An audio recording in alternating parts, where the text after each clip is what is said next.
ঢাকা শহরের দুটো বাণিজ্যিক মার্কেটগুলি আমরা চিহ্নিত করেছিলাম, একটা আপনার গুলশানে শপিং কমপ্লেক্স আর একটা হলো মৌচাক।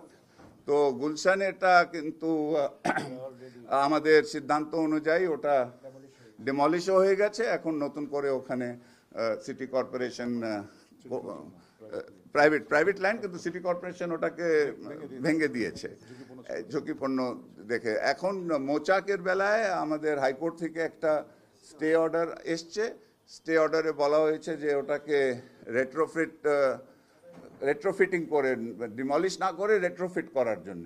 তো আজকে আমরা সিদ্ধান্ত নিয়েছি যে রাজুক আর সিটি কর্পোরেশন তারা joint south city corporation RAJUK তারা জয়েন্টলি দেখবে কি এটা রেট্রোফিট করা সম্ভব কিনা।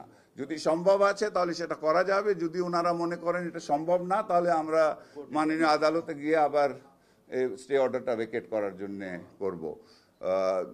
মোচাকটার ফায়ার সার্ভিস কিন্তু মোচাকের বাইরে কিন্তু একটা নোটিশ দিয়ে দিয়েছে, আমি আমার মনে রাজুকও নোটিশ দিয়েছে যে এই ভবনটা ঝুঁকিপূর্ণ, এটা কিন্তু অলরেডি আছে।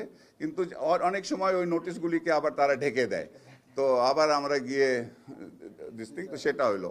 আরেকটা আজকে আমরা গুরুত্বপূর্ণ সিদ্ধান্ত নিয়েছি যে আপনার পার্কিং, ঢাকা শহরে আমরা দেখেছি যে অনেক বিল্ডিংয়ে যেটা পার্কিংয়ের জায়গা আছে সেখানে কিন্তু দোকানপাট, অনেক বাণিজ্য অন্যান্য কাজগুলি করা হচ্ছে।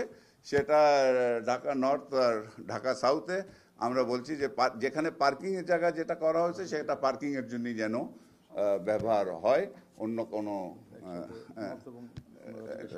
রাজুক নর্থ এটা নিয়ে কাজ করবে একসাথে।